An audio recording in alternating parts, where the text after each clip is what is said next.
Robert Wilson was a typical representative of the golden youth, with his good apartments, expensive car, fashionable haircut and branded outfit. But every time he came to work, there was a complete transformation into an ordinary man, and from all of the above remained only a haircut, and that was often hidden under a doctor's hat. Robert Wilson was the head of the children's department at a large multi-speciality hospital. His choice of profession came as a shock to his wealthy parents. Given his not-so-calm and exemplary youth, they found his decision rather strange. Nevertheless, they reasoned it was acceptable. For a year, they observed Robert diligently studying his textbooks. They were expecting him to lose interest in difficult studying quickly, but Robert proved them wrong. He successfully completed the first course and went on vacation to visit his uncle abroad. When he returned, his eyes were shining with excitement. "Dad, you can't imagine the level of medicine there. My uncle arranged it, and I spent a few days in the children's ward. It was incredible. Someday I aspire to become a super doctor just like them." Robert's parents exchanged surprising glances once again. Could a person change so drastically in a single moment? Mr. Wilson spoke up, making a promise.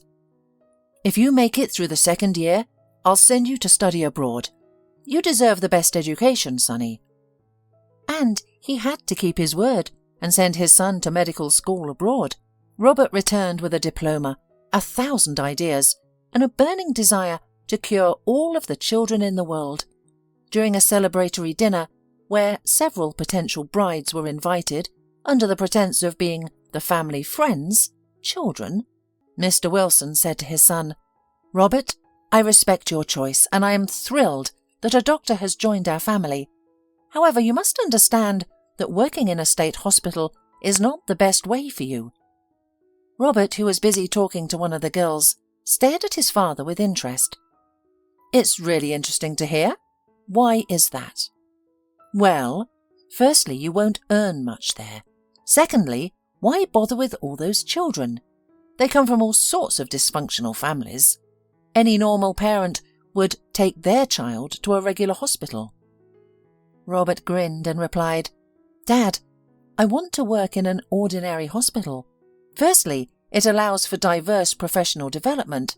Secondly, the children are not to blame for their parents' circumstances." For the first time, Mr. Wilson did not insist on his own opinion, and Robert chuckled as he watched the interest fade from the eyes of the invited girls. For nearly 2 years, Robert dedicated himself to his work. He was on the front line, mainly in the emergency room, where he encountered a multitude of children with various conditions. The head doctor of the hospital once told him, "Until you learn not to let hurt overwhelm you, you will not become a good doctor. A doctor must have a clear mind to make accurate diagnoses." Robert now understood the wisdom in those words. Initially, he would feel like crying every time a seriously ill child was brought in. However, he managed to gather himself, realizing that he needed to provide the necessary care and treatment. While he still felt pain, he never let his emotions hinder his work. And 3 months ago, he received a summons from the chief doctor. "Please have a seat, Dr. Wilson." Robert sat down, aware that the head doctor was known for being fair but rather strict. It was not uncommon for someone who entered his office expecting praise to leave without a job. Robert tried to recall any mistakes he might have made, but nothing came to mind. "Dr. Wilson, do you like working at our hospital?" "Everything is fine, Dr. Flannery. I enjoy my work, and everything suits me." The head doctor grinned. "You're the first person I've heard say that recently. Usually everyone has complaints. Some are unhappy with their paycheck, others with their schedule." "I have no complaints." "I have heard about your achievements and your willingness to take on extra duties. It has been very impressive. You know, when I hired you, I was certain you wouldn't last a month. I even made a bet with one of the supervisors, and I lost. And now I have a problem. Your department head is retiring, and we need someone who can not only manage the department, but also be an exceptional doctor. I have carefully considered all the candidates, and I am convinced that no one but you are suitable for this role." To be honest, Robert felt a bit overwhelmed. Becoming the head of the department at the age of 30 was an unexpected honour. However, he didn't consider himself the best among his colleagues. There were doctors who performed better than him and had more experience. "I've already signed your assignment, so come straight to your office tomorrow and we'll change the sign today." Not much time has passed since then. It seemed to Robert that he had always been the head here. At first, his father tried to transfer him to a private clinic. But when Robert became the head, Mr. Wilson relaxed and said, "OK, tell me what you want there. I'll sponsor your department." Robert hugged his father tightly and replied, "Dad, honestly, I need everything, but I'll be happy to help in any way." The department quickly became exemplary, the best in the city. Even the wealthy parents were now considering whether to take their child to a private clinic or to Robert's department. However, there was nothing to be surprised about. Robert's father was a man of his word, and soon the department had not only new equipment, but also a good repair and even a huge plasma screen in the game room. It was spring outside. Robert jumped out of the house early, thinking once again that his mother's morning calls were as invigorating as a cold shower. The mother's song was an old one. "Dear Sonny, you're already over 30 and you're still not married." Then there were long lists of those who already had grandchildren, then those who had children, and for dessert, those who had at least found their soulmates. Robert had neither the first, nor the second, nor the third, and Mrs. Wilson wondered what was wrong with her son. Robert couldn't tell his mother that he was sick of these conversations, so he listened patiently, sometimes giving some signs of careful attention. Robert had girlfriends, but whenever the relationship went further than just a few nights together, they, for some reason, started making plans for him to quit the hospital and open his own private clinic. Robert sincerely didn't understand why he would do that. He loved his job and did not want to change it for something else. After such conversations, mutual understanding immediately ended, and the girl's phone number was deleted from Robert's phone. Only once did the man have a problem with his girlfriend. Jagwiga was a very bright and spectacular brunette, spoiled by male attention, who knew exactly what she wanted from life. At that moment she wanted to be Robert's wife. When he realised that Jagwiga was slowly but surely moving her things into his place, he immediately broke up with her. But the girl did not calm down. Robert never realised when she managed to make spare keys, but a week later when he came home, he found Jagwiga meeting him completely undressed. Robert was furious. He was going to watch a soccer game on TV in the evening, but instead he had to get rid of this annoying woman and change the lock on the front door. Robert parked his car in the hospital parking lot. There weren't many cars. He was always one of the first to arrive. "Dr. Wilson!" Robert heard a voice behind him and turned around. Not far from the car stood the head doctor. "I see you're an early bird and like to come early?" Robert really preferred to come in advance. Before going on rounds, he always asked the nurses what happened during the night, which of the children did not sleep well, who ate badly for dinner, who cried and asked for their mother. The nurses in his department were wonderful, and if there were anyone who was not interested in how the child slept at night, they immediately left his department. "Good morning, Dr. Flannery. The early bird catches the worm," Robert laughed. "Yeah, I know. By the way, God himself sent you to me. I have a request for you. Yesterday my friend called me and asked me to help his niece. She came from some backwoods and has been studying to be a doctor for 4 years, and, as you understand, she's a paediatrician. The friend says that the girl is intelligent, studies seriously, not just for show, and she really wants to be independent. Her uncle tries to help her financially, of course, but she refuses any assistance. The only thing she asked her uncle to do during this time is to find her a part-time job somewhere. until the end of the school year on weekends, but also during the summer on any schedule. I thought maybe you could find a place for her in your department." "Dr. Flannery, you know that my department is filled with young nurses. Spring has started, everyone wants time off, and there's no one to replace them. Send that niece to me and we'll talk. I think it'll work out." "Thank you so much for that. This friend is very dear to me. We've been friends since we were kids. I can't say no to him. It's my solemn duty to help." "Don't worry. If this girl is responsible for her work, then I will be happy to take her in." Robert walked around his department, peering into the wards of those who had just been admitted just yesterday. He comforted a whimpering girl who was there for the third time and still couldn't get used to being without her mother. Then he returned to his office to prepare for his rounds. Almost immediately there was a knock on the door. "Yes, come in." A marvellous creature appeared in the office, as he could not find any other words to describe. A petite girl entered, but that wasn't the main thing.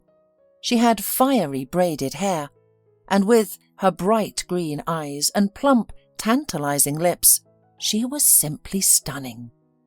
"Hello, Dr. Flannery spoke about me with you," the girl said, blushing deeply. Robert looked at her with surprised eyes, and he even momentarily forgot what to say. After coughing a couple of times to gather his thoughts, he finally spoke. Yeah, we spoke to him this morning. I didn't realize you were so quick." The girl smiled, revealing a row of white teeth for a moment. "I live not far from here." Robert felt like tapping himself on the forehead. What an idiot. He knew that the girl lived in a dormitory of the medical school, and it was just a few buildings away from the hospital. Robert glanced at his watch. "Well, I have rounds now. If you'd like, you can come with me, and then we can talk about work." "Oh, I'd love to." "What's your name?" Robert asked with a smile as he watched the girl retrieve a robe from her bag and begin buttoning it up. She paused, raised her head, and suddenly burst into laughter. "Oh, I'm sorry. I always forget to introduce myself. My name is Charlotte." "And my name is Dr. Robert Wilson." He examined sick kids, gave orders, and talked to boys and girls. By the end of the rounds, Charlotte looked at him in complete admiration. When they returned to the office, the girl exhaled. "I will surely become as good a doctor as you." "Do you think I'm a good doctor?" "Of course. Do you think I asked to have a job at your department for nothing?" "No. 6 months ago, you treated a girl. She's our neighbour from the village. Her parents suffered so much because of her weak health. She came to you with one disease, but you noticed the real problem. She's so active now. When my mother calls me, she tells me that the girl's mum's really shocked now. They were used to her hardly being able to get up, and she was apathetic about everything." "You're talking about Claire, aren't you?" Robert remembered this girl who had suffered because of her parents' lack of brains. For some reason, they decided that the child should drink all sorts of herbs, thinking they contained necessary vitamins, and for several months they poisoned the child with infusions that her body couldn't bear. Robert rarely lost his temper, but his patience came to an end. He invited the parents into the office, closed the door tightly, and expressed his feelings. He not only scolded them, but also showed them the possible consequences of such vitamins for the child. He had certainly cured Claire, and it seemed that the parents were cured too, as the girl was feeling fine now. "Right, that's Claire. It's wonderful how small the world is. Claire's mum said you had literally shaken her up. She looks at everything differently now. So you're also a healer of adults." Robert laughed. "Well, you could say that too. Have a seat. I'll invite the head nurse over and we'll see how we can schedule you." Hannah was a burly, loud-voiced and professional specialist. When she appeared, the nurses immediately straightened up, but her face changed unimaginably when she saw a child in front of her. In that case, she spoke softly, and her hands were as soft as down. Any child who entered her field of vision immediately stopped crying. At first, Robert treated the head nurse warily and noticed how scared the nurses were of her. He thought that such relationships interfered with their work. But then, one day, a boy was brought to them by ambulance. He had fallen from a playhouse in the garden and appeared to have broken his leg. He was screaming in pain and wouldn't let anyone near him. His frantic movements made them fear he might injure himself further. His mother was on her way, but due to traffic, she wouldn't arrive for another 30 minutes. She was on the phone with the teacher, who was trying to comfort the boy and connect him with his mother. For about 5 minutes, the emergency room was filled with the boy's piercing screams, attracting the attention of almost half the hospital. Then Hannah arrived, and everyone parted ways to make way for her. The boy fell silent for a brief moment to catch his breath, and it was at that moment that she started speaking to him. After that, he never became hysterical again, and even allowed Hannah to administer a shot. 5 minutes later, the medication took effect, and they were finally able to begin the examination. Later, Robert found Hannah sitting in her office gazing out the window. When he entered, she stood up. "Shall I write an application for dismissal?" she asked. Robert was taken aback at first, but then he realized that she simply understood everything, his thoughts, his dissatisfaction. Before approaching her, Robert glanced at her file. 15 years of working with children. That was quite impressive. "Hannah, I've come to ask for forgiveness. You are the best pediatric nurse, and I would be delighted if we could become friends." For the first time in their entire time working together, Robert saw tears glistening in Hannah's eyes. From that moment on, they became true friends. Gradually, Robert realized that Hannah's expertise extended beyond caring for children. She was a top specialist in her field, maintaining impeccable organization in both paperwork and medications. And now, when Hannah learned why Robert called her, she couldn't contain her excitement. "God heard my prayers. We really need one more nurse." She shifted her gaze to Charlotte. "And you, as I understand it, want to work for us. Can you tell us a little about yourself?" Charlotte shook her head. "My name is Charlotte. I'm in medical school now, and I want to get some experience in my favourite field. That's why I'm here. My priority is to become a doctor, and that's it." Robert looked at her in surprise. She spoke just like him, a dedicated bachelor and a doctor to the core. Charlotte got to work, and Hannah faithfully reported on the new nurse's progress. At first, Robert didn't understand why, but then he realized that the head nurse believed Charlotte to be his protégée. So he decided to clear things up at once and entered her room. "Hannah, am I interrupting you?" "No, Dr. Wilson, come in." "If you offer me tea or coffee, I would be deeply grateful." The woman smiled and asked, "Do you mind cocoa? It's the only thing I drink. I always prepare it fresh for work and then put it in a thermos." "Cocoa? I haven't had that in ages. I'm all for it." As the cocoa was poured into mugs and a plate of sandwiches magically appeared before Robert, he began to speak. "Hannah, I believe that there has been a misunderstanding between us. Charlotte has nothing to do with me. She is the niece of a friend of the chief physician, so you may not report all her actions to me. She's all yours. You can discipline her or praise her without any doubt." "Dr. Wilson, oh, come on. Did you truly think there was something happening in our department that I didn't know about? Of course, I'm aware of Charlotte's background, how she came from the village to our city and how determined she is. I can say to you even more. I see that you like her." "What? Charlotte? Me? No, Hannah, you're mistaken. She is totally not in my taste." Hannah laughed again. "So, Dr. Wilson, it seems you don't even know your own preferences. Thin and tall girls are in fashion. So, you think you like them? It's like shoes, you know. You always love and wear what's in fashion, but at home, it's a great pleasure to put on your favourite slippers." Robert wondered. In some ways, of course, the head nurse was right, but not when it came to Charlotte. He didn't like the girl at all. Or, no, it didn't matter. She wasn't his type, and that was that. But Hannah probably jinxed them. No other way. Robert started to see Charlotte everywhere.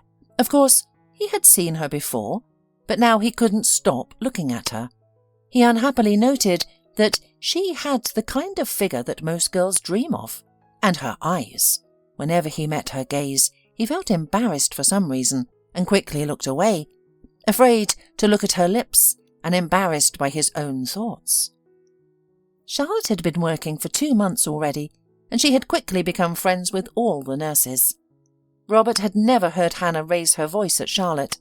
He knew very well that even the chief physician was afraid of the head nurse, so it wasn't just because the girl was recommended by him. Apparently, she was really good at her job. One summer day, when half of the doctors were on vacation, Robert was on night duty. He happened to be paired with Charlotte. He couldn't tell whether he was happy or sad, but one thing was certain, he wouldn't be able to sleep tonight. After the evening rounds, Charlotte came running to him. "Dr. Wilson, you're needed in the waiting room. There's a girl in critical condition." He immediately followed her. In the emergency room, there was a girl who looked unnaturally pale. Not only was she constantly crying, but she was also vomiting. Her mother was by her side, talking non-stop. "What a girl! She is always causing trouble, never paying attention, always up to something." The girl looked at her mother with teary eyes. "That's not true.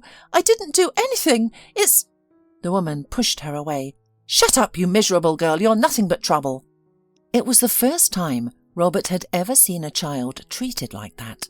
Usually when a mother brought in her child, she would be more frightened than the child. And if it was something serious, more than once he had seen mothers faint right in the waiting room, unable to bear the shock. "Please, stop talking like this. You're making the child nervous." Robert said it firmly. The woman gave him a hateful look. "She ate some junk. Just wash her stomach and then we're going home." "Whether she goes home or not is up to me." Robert shifted his gaze to the girl. She looked at her mother in horror, as if she had seen a ghost. Charlotte lightly touched his hand. "Robert, can I talk to you for a moment?" He had already finished examining the girl and nodded. They left the room. The girl was crying, and when her mother couldn't hear, she asked me not to give her back to her. According to the paperwork, the woman is not her biological mother. She's a foster parent. There's a man waiting for them outside who doesn't look like a good person. Robert glanced out the window before returning to his office. Yes, there was indeed a man standing there smoking, but he was facing away and Robert couldn't see his face. "Okay, we'll figure it out later," the doctor said, returning to mother and daughter. "Well, I have bad news. We're going to keep the girl hospitalized until we find out what her body is reacting to. She'll have to stay in the hospital until all the tests according to the protocol are done." "No, she's not staying here. She's going home." "Listen to me, please, one more time. Your child needs to spend a few days in the hospital. Don't you care about how she feels?" "She's faking it. She's capable of anything. I know her. Come on, Yvonne. Get up. We're going home." Robert intercepted the woman's hand, which she was using to pull the girls after herself. "Please, calm down. If you refuse treatment for the child, I'll have to involve the police and Child Protective Services. You don't want to leave her in a life-threatening condition, do you? You're her foster parents, if I'm not mistaken, right?"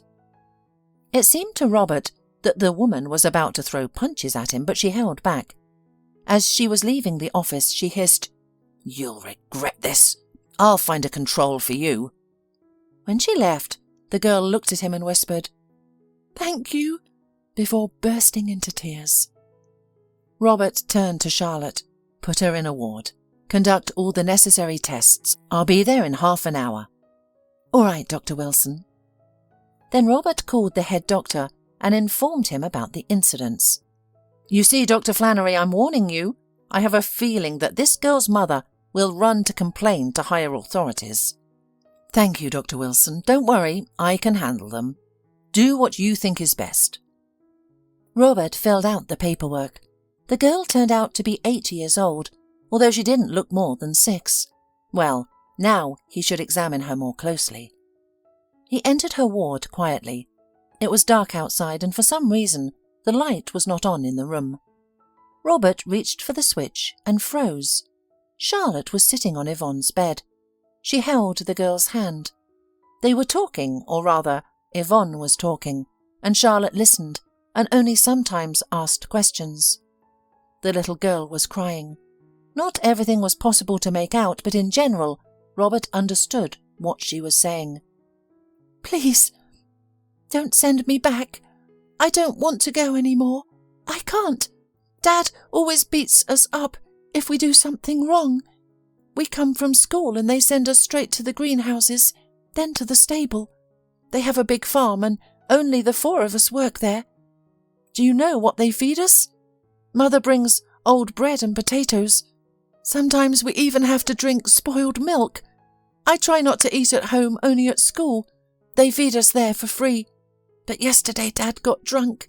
He made us eat yogurt with mould on it. I immediately felt sick and then he hit me in the stomach. So I fell and I felt worse and worse. And in the morning he insisted that I be taken to the hospital because he was scared, even though Mum said it would go away anyway." Charlotte asked, "So you're not alone there?" "No, they have 3 more foster kids and all girls. Only they're 10 and 11 and I'm the youngest. I don't know why they took me in. I can't even lift a bucket of water yet." Robert's hair stood on end in shock. He had heard stories like this before, of course, but now he was faced with them. He finally flicked the light switch. "Are you girls going to sit in the dark all the time?" Charlotte smiled and said, "No, we were just waiting for you. We got carried away and forgot." She stood up, began to get Yvonne ready for examination and suddenly froze. Then she looked up at Robert with confusion in her eyes. He shifted his gaze to the girl's abdomen. There was a clear boot print. He said nothing and continued to examine the girl. In addition to the print, he found many bruises, and the girl was very thin. Half an hour later, Dr. Flannery was already sitting in his office. He was so furious that he even took a sedative. "My granddaughter is 8 years old. I would kill anyone who even just laid a hand on her. And here is this. I've already called the police. They should be here any minute." It took another 2 hours to talk to the policeman, then to the woman from the guardianship authorities to write a report and to obtain permission to remove the children. When the woman from the guardianship authorities and the policeman were about to drive to that village, she suddenly stopped. "I'm going to bring other children to you. They need to be examined too." "Of course, we'll handle everything properly." Charlotte and Robert sat down in his office and drank coffee. Charlotte thoughtfully said, "I do not understand why they need such a big farm if they cannot cope by themselves." "Oh, Charlotte, I think it's pretty clear. If there were no foster children, there would be no farm. It's all about profit. Not only do the children work day and night, but the state pays well for it. And they're not their own. There's no need to feel sorry for them." "But how can that be? If they're orphans, they should be even more pitied." "Well, Charlotte, you think that way because you're a human being, and they are not. Not human beings." The police and the woman from the guardianship office returned 5 hours later. The woman kept saying, "This was horrifying. It was a real horror." And then it turned out that, at first, the police were not allowed in. Then, when almost the whole village gathered at the gate, the head of the family, who had previously been convicted of crimes, started shooting back. Fortunately, he was disarmed with no casualties or injuries and is now at the station. It turns out that these are not the first foster children. 2 girls whom they took when they were older ran away from them as soon as they became adults. They have been tracked down, and they have also testified. It also came out that there was a man in the guardianship who was willing to give a child to anyone for money. Dr. Flannery often came to Robert to find out how his new patients felt and to inform him about the progress of the investigation. Charlotte was also included in their conversations, as she was a direct witness to what was happening. Lately, Charlotte had been spending all her spare time in Yvonne's ward. Robert even saw her a few times when she had a day off. Charlotte also bought plenty of books and a big stuffed hare for Yvonne. Robert stopped reassuring himself that he did not like Charlotte at all.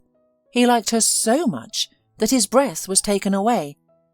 Recently, Charlotte came to his office and asked, "Dr. Wilson, will Yvonne be discharged soon?"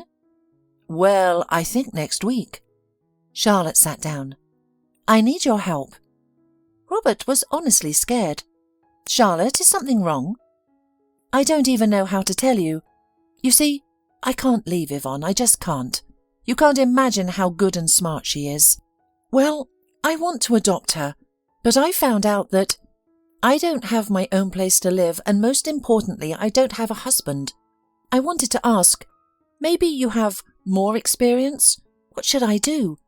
Is there a website where I can find a pretend husband? I really don't know what to do." Charlotte started crying, and Robert looked at her, and he couldn't understand how he hadn't noticed before what a big heart she had. The man sat down next to her. "Charlotte, let's go to a restaurant after work. We need to distract ourselves, and then the solution will come to us. You'll see."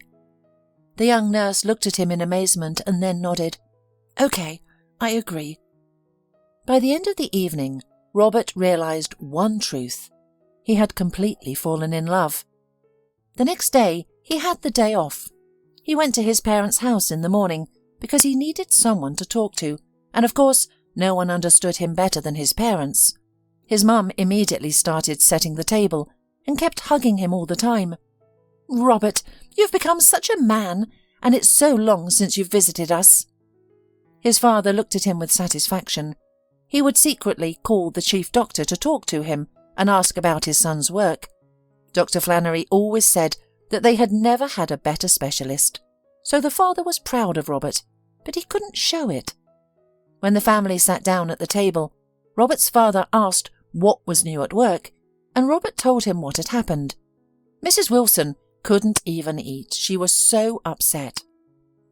"We have to buy something for those girls, especially Yvonne. We have to do something about it, and Charlotte is such a smart girl. Father, can't you use your connections to help Charlotte adopt Yvonne?" But the father did not answer. He looked attentively at his son. "Robert, I take it that's not all you wanted to tell us?" "No, not everything, Dad, you're right. I love Charlotte and I want to propose to her. I know it's not customary in our circles, but it's my life, and I came today so that there won't be any misunderstandings between us later. I'm going to propose anyway." There was silence at the table for a while. It was always his father who made decisions in the house, so his mother looked at him. They lived in circles where their son's actions might not be understood, so she waited for his response. Finally, the man looked up and asked his wife, "Dear, why are you sitting? Please, bring Grandma's ring. How will he propose without it?" The mother quickly stood up and disappeared into the room. Robert knew that there was a special ring in their family, traditionally passed down to daughters or brides. He turned to his father and said, "Dad, thank you for understanding me." Robert rushed off to work, even though it wasn't his shift that day. He couldn't wait any longer. He ran down the corridor, surprising all the staff, and entered Yvonne's room. As he expected, Charlotte was there too, reading a book with a little girl. Both of them looked at him with surprise. Robert did not hear the door open behind him. Hannah came to ask what had happened. "Charlotte, will you marry me? I love you, and I promise to be a good father to Yvonne." The head nurse smiled quietly and closed the door. It worked out exactly as she had planned, she thought to herself. And it didn't matter that she had manipulated the situation a bit by sending Charlotte to Robert for advice. and telling her that he certainly knew how to solve that problem. Charlotte stood up, bewildered. "What did you say? How can we get married? How can you love me? Did Hannah tell you everything?" Robert asked. "Tell me what?" "But I only told her." The girl realised that she had said too much and fell silent, feeling embarrassed. Then Yvonne, with a smile, spoke up. "Dr. Wilson, Charlotte told Hannah that she liked you very much. They thought I was asleep, but I heard everything." Charlotte became angry and ashamed, while Robert smiled.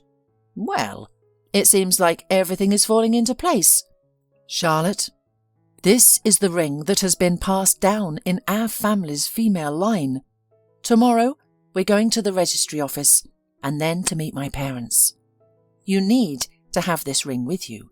Otherwise, I'll have problems with my mum." Charlotte shyly held out her hand, and Robert placed the ring on her finger. The woman from the guardianship office had been a great help to them. After the wedding, she quickly arranged all the necessary procedures to adopt Yvonne. "Here, Yvonne, congratulations on your new mum and dad. And to you, my dears, on your wonderful little girl." She handed Charlotte a folder with Yvonne's documents. Yvonne threw herself into Charlotte and Robert's arms, embracing them tightly. Life continued, but it took a new turn, reaching a more happy level, so to speak.